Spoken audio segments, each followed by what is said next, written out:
ఇవాళ సందర్భం మీకు తెలుసు. ఈ రకంగా మా పార్టీ నాయకత్వాన్ని గత 2 సంవత్సరాలుగా విచారణల పేరిట, అట్లాగే కమిషన్ల పేరిట పోలీసులు ఈ రాష్ట్రంలో ఉండే సర్వ వ్యవస్థల్ని దుర్వినియోగం చేస్తూ క్షేత్రస్థాయిలో, గ్రామ స్థాయిలో ఉండే కార్యకర్తల నుంచి మొదలు పెడితే రాష్ట్ర స్థాయిలో ఉండే అగ్రశ్రేణి నాయకత్వం దాకా అందరినీ కూడా గత 2 ఏళ్లుగా వేధింపులకు రేవంత్ రెడ్డి ప్రభుత్వం, కాంగ్రెస్ ప్రభుత్వం పాల్పడుతున్న విషయం మీ అందరికీ కూడా విదితమే. ఆ పరంపరలో భాగంగానే ఇవాళ పెద్దలు మాజీ మంత్రివర్యులు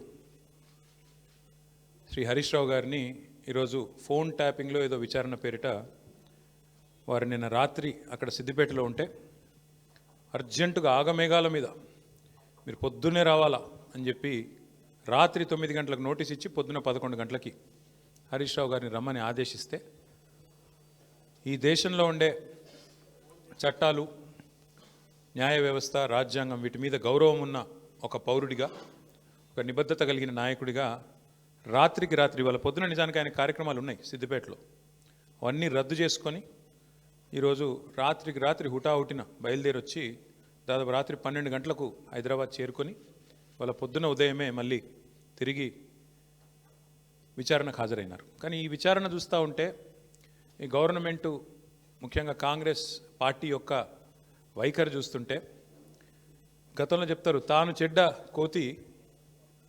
చెడ్డ కోతి వనమంతా జరిపిందంట. అట్లాగా రేవంత్ రెడ్డి గారు ఆయన గతంలో దరిద్రపు కొట్టు పనులు చేసిండు కాబట్టి, దొంగ పనులు చేసి దొరికిపోయిండు కాబట్టి, డబ్బు సంచులతో దొరికిన దొంగ కాబట్టి అందరూ కూడా అదే బుద్ధులు ఉంటాయి అనుకునే ఒక పద్ధతుల్లో ఆయన వ్యవహారం కనబడతా ఉంది. ఆయన కంటిన బురద అందరికి అంటాలని చెప్పి ఆయన పాపం తాపత్రయపడుతున్నాడు, తహతహలాడుతూ ఉన్నాడు. ఒకటి రేవంత్ రెడ్డి గారికి చెప్తా ఉన్నా, ఇలా జరుగుతున్నది మీకు కూడా చెప్తా ఉన్నా, సిట్టు విచారణ కాదు, ఇది చిట్టి విచారణ. చిట్టినాయుడు గారు నడిపిస్తున్న ఒక పనికిమాలిన విచారణ తప్ప, ఓ లొట్టపీసు కేసులో ఇంకో పనికిమాలిన చిట్టి విచారణ తప్ప సిట్టు లేదు, తిట్టు లేదు, ఆడ ఏమి లేదు. 2 ఏళ్ల నుంచి బోగస్ కథనాలు, ముఖ్యమంత్రి కార్యాలయంలో వడ్డించి వార్చే పనికిమాలిన స్టోరీలు, ఒక్కటి కూడా రాష్ట్ర ప్రజలకు పనికొచ్చే కథనం లేదు. పనికి మాలిన స్టోరీలతో 2 ఏళ్ళు టైంపాస్ చేస్తూ ఉన్నాడు. నేను అడుగుతా ఉన్నా ఆయనని, రేవంత్ రెడ్డిని, 1 కాదు 2 కాదు, ఇంకో 1000 వేసుకో, నీ సిట్టులు చిట్టీలు ఇంకో 1000 వేసుకో, ఏం ఫరక్ పడదు. మేము మాత్రం నీ కొద్దిగా ఉంటే కొన్ని రోజులు శునకానందం ఉంటుంది, కానీ మేము మాత్రం నేను వదిలిపెట్టాం. బీఆర్ఎస్ ఇవాళ తెలంగాణ ప్రజల గొంతుక, ప్రధాన ప్రతిపక్ష పార్టీ. మీరు ఎన్నికల్లో ఆనాడు మమ్మల్ని ఓడించడానికి అడ్డమైన మాటలు చెప్పి, అడ్డగోలు హామీలు ఇచ్చి, అందమైన అబద్ధాలను 6 గ్యారంటీ కార్డుల రూపంలో ప్రచురించి ఆ రోజు ప్రజలను ఏదైతే బురిడి కొట్టించినారో, మేము ప్రజల తరపున గట్టిగా మాట్లాడుతున్నాం అనేది నీ బాధ. ఇవాళ ఎట్లా ఉన్నదంటే నీ వ్యవహారం రేవంత్ రెడ్డి గారు, అదృష్టం అందలం ఎక్కిస్తే బుద్ధి మాత్రం ఇంకా బురదలనే ఉన్నది రేవంత్ రెడ్డిది. రాజకీయంగా ఇంకా కూడా ఆయనకు జ్ఞానం రాలే, ముఖ్యమంత్రి అన్న సోయి లేదు. తెల్లారి లేస్తే కేసీఆర్ గారిని తిట్టడం, మా పార్టీ నాయకులను తిట్టడం, పనికిమాలిన బూతులు మాట్లాడడం, పనికిమాలిన పని చేయడం తప్ప. అందుకే అంటున్నా నేను, అదృష్టం అందలం ఎక్కించిన బుద్ధి మాత్రం బురద బుద్ధే రేవంత్ రెడ్డిది. అందుకే ఈ దిక్కుమాలిన పనులు చేస్తూ ఉన్నాడు. 2 సంవత్సరాల నుంచి సాగదీస్తున్నాడు ఫోన్ ట్యాపింగు. నేను ఇవాళ అడుగుతా ఉన్నా రేవంత్ రెడ్డిని, ఎందుకు ఒక్క అధికారి కానీ, ఒక్క మంత్రి కానీ, లేదా స్వయంగా హోంమంత్రి, ముఖ్యమంత్రిగా ఉన్న ఈ రాష్ట్రంలో ఒక్క అఫీషియల్ ప్రెస్ మీట్ ఎందుకు ఉండదండి ఫోన్ ట్యాపింగ్ మీద? ఒక్కరు బయటకు వచ్చి ఎందుకు మాట్లాడరు? ఎన్ని రోజులు లీక్ల మీద బతుకుతావు? జరిగింది తప్పు అంటున్నావు, ఏం తప్పు జరిగింది చెప్పు. ఇంకెన్ని రోజులు లీక్ల మీద బతుకుతావు? ఎన్ని రోజులు లీకులు ఇచ్చుకుంటా, ఫలానా వల్లదైంది, ఇదైంది, అల్లమైంది, బెల్లమైంది, పనికిమాలిన లీకులు తప్ప ఒక్క అధికారిక ప్రెస్ మీట్ ఈరోజు వరకు ఉందా? సిట్టు కానీ, ఇంకోటి కానీ, లేదా మంత్రులు కానీ, ముఖ్యమంత్రి కానీ ఒక్క మాట అధికారికంగా చెప్పిన పాపన పోయినరా? ఏంది ఫోన్ ట్యాపింగ్? ఎవరి ఫోన్ ట్యాపింగ్? ఎక్కడ ఫోన్ ట్యాపింగ్? ఏం జరిగింది? రాజకీయ వేధింపులకు ఇంకా విచిత్రం ఏంటంటే, హరీష్ రావు గారి మీద కుట్ర, ఎవరో ఒక ఆయన సిద్దిపేటలో ఆయన మీద రాజకీయ ప్రత్యర్థిగా ఉన్న ఆయనతోని కేసు పెట్టించారు. పెట్టిస్తే హరీష్ రావు గారు న్యాయస్థానాన్ని ఆశ్రయించినారు, హైకోర్టు పోయినారు. హైకోర్టు కొట్టేసింది. కొట్టేస్తే ముఖ్యమంత్రి గారు ఆయన ఆరాటం ఎట్లాంటిదంటే హరీష్ రావు గారిని జైలుకు పంపాలని సుప్రీంకోర్టుకు పంపించినాడు ఈ కేసును. హైకోర్టు కొట్టిస్తే ప్రభుత్వ పైసలతోని ప్రభుత్వమే పెద్ద పెద్ద న్యాయవాదులు గంటకు ₹1 కోటి తీసుకునే న్యాయవాదులను పెట్టి ప్రజల పైసలతోని సుప్రీంకోర్టుకు పోయినాడు. సుప్రీంకోర్టు కూడా కొట్టేసింది. అయినా నీకు సిగ్గు రాలేదా? ఈ కేసులో ఏం లేదు, విచారణార్హం కాదు ఈ కేసు అని, ఈ ఫోన్ ట్యాపింగ్లో పసలేదు హరీష్ రావు గారి మీద అని చెప్పి సుప్రీంకోర్టు కొట్టేసినాక కూడా సుప్రీంకోర్టు కంటే కూడా నీ సిట్టు నీ చిట్టి పెద్దదా? అసలు ఏమైనా ఇంగితం ఉందా ఈ ముఖ్యమంత్రికి కానీ ప్రభుత్వానికి కానీ? వాళ్ళ బాధ అంతా ఒకటే. నిన్న ఉదయం హరీష్ రావు గారు డీటెయిల్డ్గా ప్రెస్ మీట్ పెట్టి రేవంత్ రెడ్డి బావమరిది కుంభకోణం బయటపెట్టిండు. రేవంత్ రెడ్డి బావమరిది బయట పెట్టే వరకు వెంటనే సాయంత్రం వరకు హరీష్ రావు గారికి నోటీసులు. ఇది వాస్తవం, ఏం లేదు ఇలా. ఎంతకంటే నిజంగానే హరీష్ రావు గారు నిన్న చెప్పింది తప్పైతే, నిన్న ఉదయం ప్రెస్ మీట్లో హరీష్ రావు గారు చెప్పింది తప్పైతే, అయితే సింగరేణి సంస్థను సంబంధిత అధికారులు బాధ్యులైన మంత్రి గారో లేదా ముఖ్యమంత్రి గారో ఈ పాటికి తప్పు వారు చెప్పింది ఇది వాస్తవం అని చెప్పాలి కదా.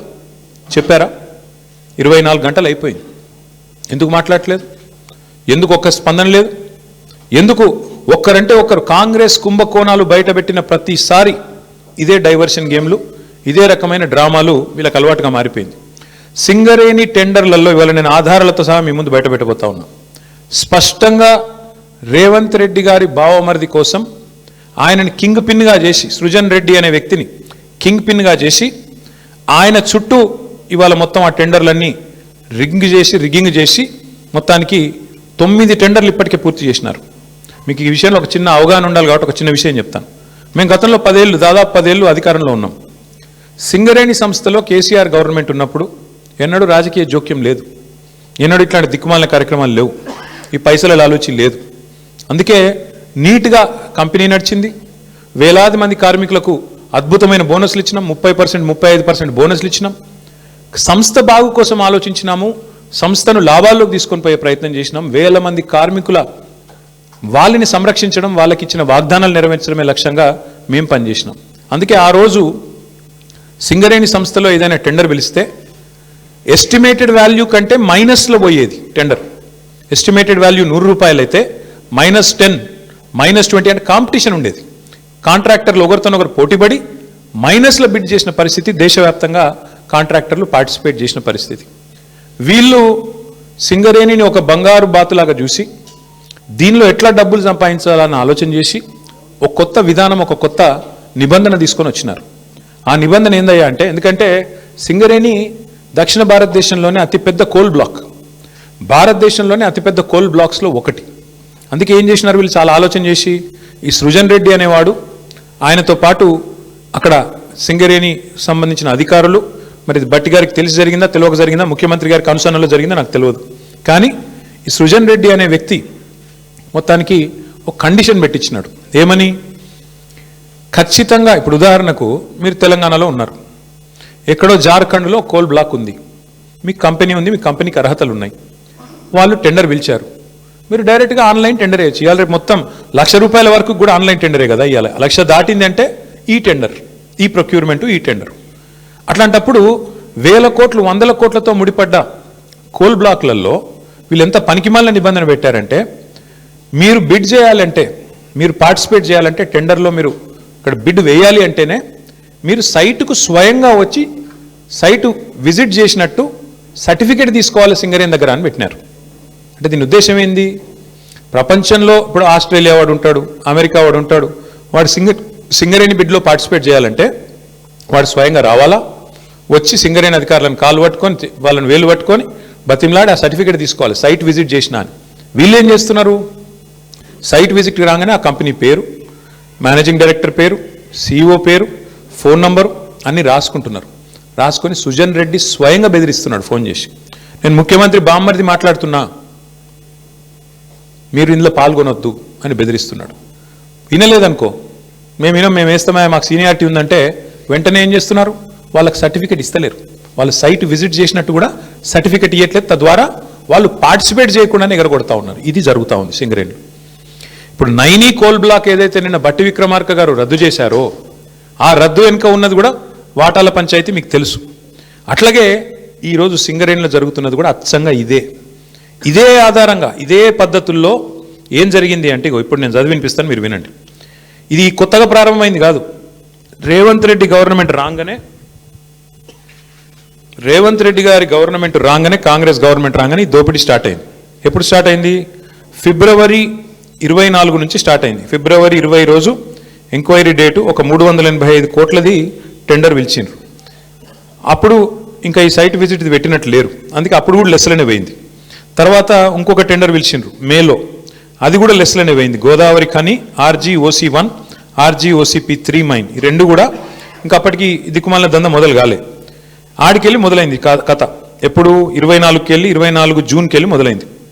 ఫస్ట్ టెండర్ ఎప్పుడు స్టార్ట్ అయిందంటే విక్రమ్ రెడ్డి అనేట ఆయన కాంట్రాక్టరు, తర్వాత సృజన్ రెడ్డి, దీక్షిత్ రావు, జి వెంకటేశ్వర్ రెడ్డి, తర్వాత CH సుశాంత్, సుధీర్ హీరాలాల్ ధోలు, వీళ్ళందరూ కలిసి రింగ్ అయ్యి మొత్తానికి ఇప్పటికీ 7 టెండర్లు అన్నీ కూడా ఎక్సెస్ బేసిస్లో ఇదే సైట్ విజిట్ సర్టిఫికేషన్ అనే అడ్డమైన నిబంధన పట్టుకొని, అంటే కాంట్రాక్టర్ సైట్కు రావాలి, వస్తేనే సింగరేణి సర్టిఫికేట్ ఇస్తుంది. తప్పన కాంట్రాక్టర్ నేను బిడ్ వేస్తా అంటే సర్టిఫికేట్ ఇయ్యేది. సృజన్ రెడ్డి ఫోన్కు ఆయన బెదిరింపులకు లొంగకపోతే వినకుండా ఎక్సెస్ ఇప్పటికీ గతంలో -10 -22లో పోయిన టెండర్లు ఇవాళ డైరెక్ట్గా సృజన్ రెడ్డి కంపెనీకి 207 కోట్ల కాంట్రాక్టు ప్లస్ 12%కి వచ్చింది. శోధా కన్స్ట్రక్షన్స్ అనే కంపెనీ సృజన్ రెడ్డిది, అలా భార్య పేరు ఉంటుంది అందులో. ఇది వాస్తవమా కాదా దయచేసి మీరు తెలుసుకోండి, కాపీ కూడా మీ అందరికీ ఇస్తాను, మీరు కూడా తెలుసుకోవచ్చు. అట్లాగే వీళ్ళందరూ ఇప్పుడు GVR, CH సుశాంత్, దీక్షిత్, అంతా ఒక రింగు ముఠా. ఇది ఈ ముఠాకి నాయకుడు సృజన్ రెడ్డి, రేవంత్ రెడ్డి బావమర్ది, వీళ్ళందరూ కలిసి వేసిన రింగు టెండర్లు. ఇది నిన్న హరీష్ రావు గారు బయట పెట్టిండ్రు. ఏమన్నాడు హరీష్ రావు గారు నిన్న? 9 ఒక్కటే రద్దు చేస్తే సరిపోదు బట్టి గారు, మరి నీకు తెలియకుండా జరుగుతున్నాయి ఇవన్నీ, ఇవి కూడా రద్దు చేస్తావా లేదా అన్నాడు. దాంతోనేంది ప్రభుత్వం లిక్కిపడ్డది. ఓహో మా దొంగతనం బయటపడుతుంది కాబట్టి ఏం చేయాలి? హరీష్ రావుకు నోటీసు, నేను సాయంత్రం నోటీసు, పొద్దున ఎంక్వైరీ. ఇది మొదటిసారి కాదు, 1000 కోట్లకు పైగా సివిల్ సప్లై స్కామ్ జరిగిందని బయట పెట్టంగానే అప్పుడు ఇట్లనే డైవర్షన్. మూసీ 1,50,000 కోట్ల కుంభకోణం బయట పెట్టంగానే అప్పుడు ఇట్లే డైవర్షన్. కొడంగల్లో అల్లుడు గారి ఆమ్యామ్య లగచర్ల భూములు కొట్టేస్తున్నాడు అల్లుడు గారి కోసం, ఆయన మ్యాక్స్ బిఎన్ అనే ఫార్మా కంపెనీ కోసం అనగానే అప్పుడు ఇట్లనే మా నరేందర్ రెడ్డిని తీసుకుపోయి 37 రోజులు జైల్లో పెట్టిండ్రు, ఆయనతో పాటు రైతులను జైల్లో పెట్టిండ్రు. తర్వాత విద్యుత్ కుంభకోణం, కాళేశ్వరం కమిషను, ఫోన్ ట్యాపింగు, గొర్రెల సాము, ఫార్ములా ఈ, మన్ను మశానం అని ఫోన్ ట్యాప్, మొత్తానికి 2 years టైంపాస్ వ్యవహారం తప్ప ఒక్కటంటే ఒక్కటి ఈరోజు వరకు రుజువు చేసింది లేదు, పీకింది లేదు. అయినా ఇంకోటి వీళ్ళు మర్చిపోతున్నారు, హరీష్ రావు గారు అంటే ఎవరు? హరీష్ రావు గారు మీ మొత్తం క్యాబినెట్నే అసెంబ్లీలోనే ఫుట్బాల్ ఆడుకున్నాడు కదా, మీకు సబ్జెక్ట్ రాదు, మీకు తెలియదు పీకది. ఆయనతోనే అసెంబ్లీలోనే అందరి ముంగట్నే తిట్లు పడ్డారు మీరు, 8 మంది మంత్రులు దెబ్బలు పడ్డారు మీరు. అట్లాంటి ఆయన ఇవ్వాలన్నట 5-6 పోలీసు అధికారుల మీద కూర్చోబెడితే ఏం ఫరక పడుతుంది? మీ మంత్రులనే ఫుట్బాల్ ఆడిండు, ఈ పోలీసు అధికారులు ఎంత అండి నాకు అర్థం కాదు. చేయని తప్పుకు ఏదో పనికి మళ్ళీ కేసు పెట్టి ఇబ్బంది పెడతాం అనుకుంటే భయపడతామా? ఎవరు భయపడతారు? ఎందుకు భయపడతాము? అయినా సాక్షాత్తు సుప్రీంకోర్టు చెప్పింది కదా, ఫోన్ ట్యాపింగ్ కేసులో పసలేదు, ఏదో పనికి మాలిన కేసుని కొట్టేస్తే సిగ్గులేదా రేవంత్ రెడ్డి? బుద్ధి జ్ఞానం ఉందా అసలు నీకు? ఇట్లా చేయొచ్చునా? ప్రభుత్వం నడపవయ్యా అంటే నీకు ఏమి చెప్పొచ్చినావు అధికారంలోకి? నువ్వు 6 గ్యారంటీలు అంటివి, తులం బంగారం ఇస్తా అంటివి, 4,000 పెన్షన్లు ఇస్తా అంటివి, మహిళలకు 2,500 అంటివి, 26 నెలలు అయిపోయాయి. అది చెప్పే ముఖం లేదు, అది చెప్పే తెలివి లేదు. అందుకే కవర్ ఏం చేయాలి? ఇక ఇట్లనే మీడియాను మేనేజ్ చేసుకోవాలి, మీడియా వాళ్ళు ఇళ్ళకు న్యూ ఇయర్స్కు కాలు మొక్కాలి, వాళ్ళను ప్రసన్నం చేసుకోవాలి, అడ్డమైన రాతలు వాళ్ళతో రాయించుకోవాలి. ఇక గిది నీ చిల్లర బుద్ధి, ఇది నీ లేకి బుద్ధి, ఇది రేవంత్ రెడ్డి యొక్క చిల్లర వ్యవహారం. వీళ్ళకు రాజ్యాంగం మీదనే కాదు, స్పీకర్ గారిని చూసినాం మనం, రాజ్యాంగం మీదనే కాదు వీళ్ళకు సుప్రీంకోర్టు మీద కూడా గౌరవం లేదు సన్నాసులకు. ఇది వాస్తవం. అందుకే ఇవాళ సుప్రీంకోర్టు ఫోన్ ట్యాపింగ్ జరగలేదురా అని చెప్తే కొట్టేస్తే హరీష్ రావు గారి మీద కేసు, అయినా నోటీసులు ఇచ్చినారంటే వీళ్ళకి ఎంత తెలివి ఉంది, వీళ్ళు ఎంత తెలివైన వాళ్ళు దీంతోనే చెప్పొచ్చు. ఇంకొక మాట కూడా నేను చెప్తా ఉన్నా ఇవాళ రేవంత్ రెడ్డికి, ఇంకో 1000 సీట్లు వేసుకో, ఏం చేసుకుంటావో చేసుకో, మా నాయకులందరికీ నోటీసులు ఇచ్చుకో, ఏమన్నా చేసుకో, భయపడం. బీఆర్ఎస్ తెలంగాణ ప్రజల గుండె చప్పుడు, తెలంగాణ ప్రజల గొంతు బీఆర్ఎస్, తెలంగాణ ప్రజల బలం గలం, తెలంగాణ దళం కేసీఆర్ బృందం బీఆర్ఎస్. మేము ఎవ్వరికి భయపడం, బరాబర్ కొట్లాడతాం. నీ కాంగ్రెస్ పార్టీని, నీ ప్రభుత్వాన్ని అంతు చూసేదాకా ప్రజల తరపున నిలదీస్తూనే ఉంటాం. నువ్వు ఎన్ని విచారణలనే చేసుకో, ఎన్ని రకాలుగా మా వాళ్ళని వేధిస్తున్నావు ఈ వేదిక మీద కూర్చున్న వాళ్ళందరికీ తెలుసు. అందరికీ ఏదో రకంగా వేధింపులు, రకరకాలుగా చిల్లర పనులు చేస్తూనే ఉన్నారు. ఇంకా ఇప్పుడు ఈ అందానికి ఇప్పుడే చూసిన ఇక్కడికి వచ్చేటప్పుడు కేసీఆర్ గారికి నోటీస్ ఇస్తారట. ఏది ఈ లొటపీస్ కేసులో ఇచ్చుకో, ఏం చేసుకుంటావో చేసుకో, ఏం భయపడం, ఏం చేసుకుంటావో, ఎన్ని అడ్డమైన స్టోరీలు నడిపించుకుంటావో, ఎన్ని కథనాలు వడ్డించి వారుస్తావో వార్చు, ఏం భయపడం, అన్నీ ఎదుర్కొంటాం. దేశంలో ఇంకా న్యాయం ధర్మం ఉంది, న్యాయస్థానాలు ఉన్నాయి, వాటి మీద మాకు గౌరవం ఉంది. తప్పకుండా నీలాంటి దుర్మార్గులతో ఎట్లా కొట్లాడాలో అట్లా కొట్లాడతాం. కానీ ఇక్కడ ఈ మొత్తం కేసులో ప్రధాన దోషి ఇవాళ ముఖ్యమంత్రి బావమరిది. మొత్తం ఈ కోల్ కుంభకోణంలో, సింగరేణి కుంభకోణంలో ప్రధాన ముద్దాయి సింగరేణిలో ఇవాళ మొత్తం king pin ring master Srujan Reddy అని ముఖ్యమంత్రి బావమరిది. ఇదివరకు అమృత్ స్కామ్లో కూడా ఈ ముద్దాయే భాగస్వామి, ఇప్పుడు కూడా ఈ సింగరేణిలో కూడా ఆయనే ఉన్నాడు. నేను సూటిగా కిషన్ రెడ్డి గారిని భారతీయ జనతా పార్టీని అడుగుతా ఉన్నా, మీకు నిజంగానే ఈ పాపంలో, ఈ దొంగతనంలో మీకు వాటా లేకపోతే, ఈ దొంగతనంలో మీరు భాగస్వాములు కాకపోతే మీరెందుకు స్పందిస్తలేరు? సింగరేణి అంటేనే ప్రభుత్వ రంగ సంస్థ, 51% రాష్ట్ర ప్రభుత్వానిది, 49% కేంద్ర ప్రభుత్వానికి వాటా. మరి మీకు ఇలా వాటా లేదా? మీరు ఏ రకంగా ఇట్లా ఓపెన్గా మొత్తం భారతదేశంలో ఎక్కడన్నా ఎక్సెస్ టెండర్లు అవుతున్నాయండి? కోల్ బ్లాక్స్లో ఎక్కడన్నా, కోల్ ఇండియా ఆధ్వర్యంలో జరుగుతున్న ఎక్కడన్నా టెండర్లలో 7%, 12% ఎక్సెస్ పోతున్నాయా? మరి ఎక్కడ లేని సింగరేణిలో పోతున్నాయంటే, ఎక్కడ లేని సర్టిఫికేట్, విజిట్ సైటేషన్ సర్టిఫికేట్ అనేది సింగరేణిలో పెట్టిరంటే, ఇవన్నీ చూస్తూ కూడా coal minister, central cabinet minister Kishan Reddy గారు నిర్లిప్తంగా ఉన్నారు, మౌనంగా ఉన్నారంటే ఏమనుకోవాలి మేము?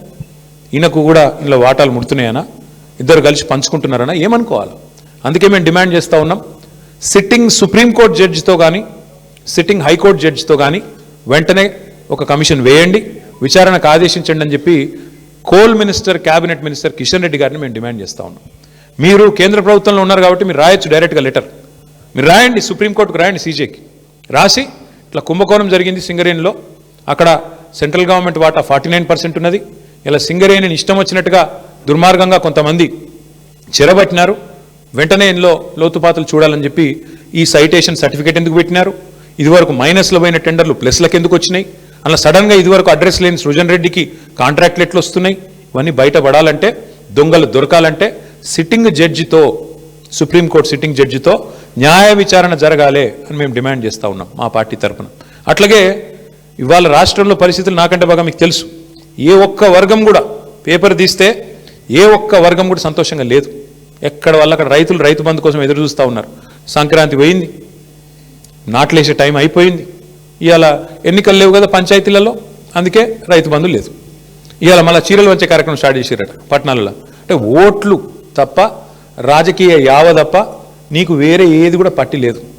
నేను ఇంకోటి అడుగుతున్నా, మేము 1000 సీట్లు ఎదుర్కొంటాం, 1000 ఎన్ని వేస్తావో వెయ్యి.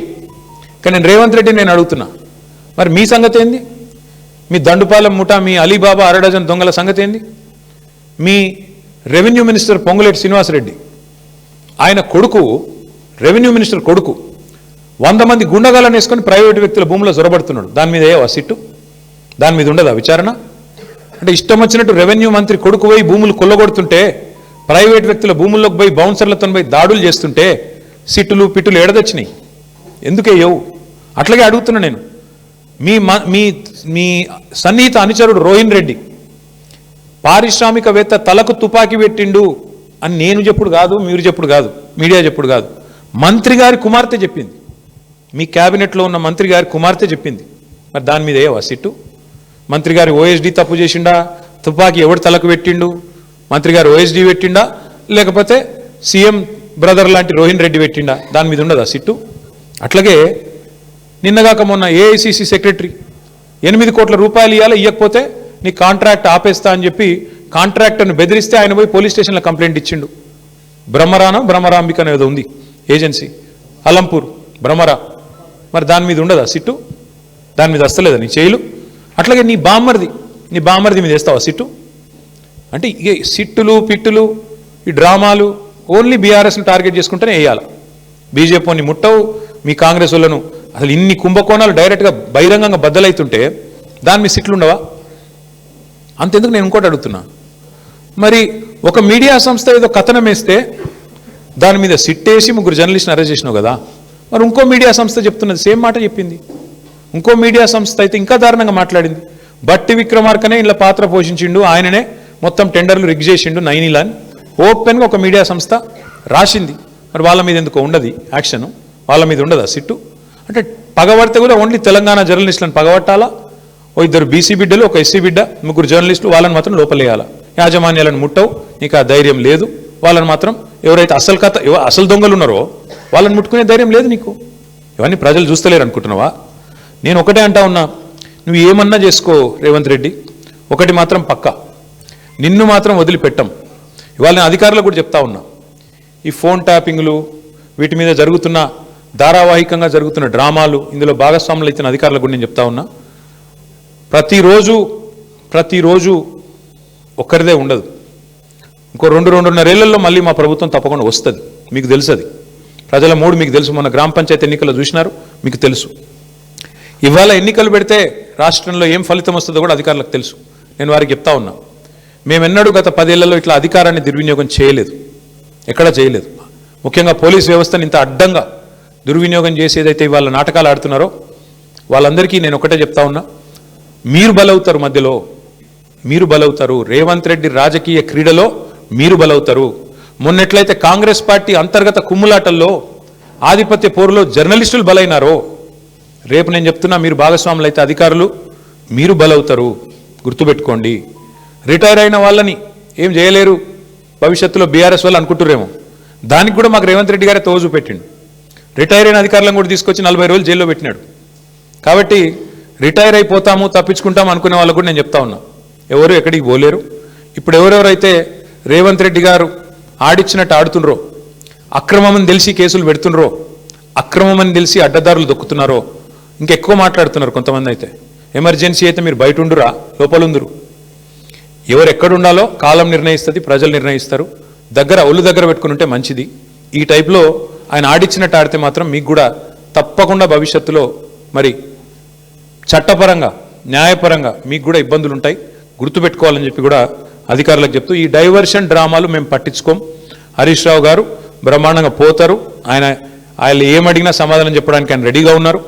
ఎన్నిసార్లు పిలిచినా పోవడానికి రెడీగా ఉన్నాం. చట్టము, ధర్మము, న్యాయం ఈ దేశంలో ఇంకా బతికుంది. రాజ్యాంగం పట్ల మాకు నమ్మకం ఉంది. మా నాయకుడు కేసీఆర్ నేర్పించిన నీతి మాకు అది. కాబట్టి ఎవ్వరు భయపడం, మా కార్యకర్తలే భయపడతలేరు, మేమెందుకు భయపడతాం? బరాబర్ కొట్లాడి మళ్ళీ తిరిగి పునీతంగా బయటకు వస్తామని చెప్పి తెలియజేస్తూ, మీరు కూడా ఇవాళ అందరూ మరి ఉదయం నుంచి ఇక్కడ ఉన్నందుకు మాకు సంఘీభావం చెప్పినందుకు మా జర్నలిస్ట్ సోదరులకు కూడా ధన్యవాదాలు.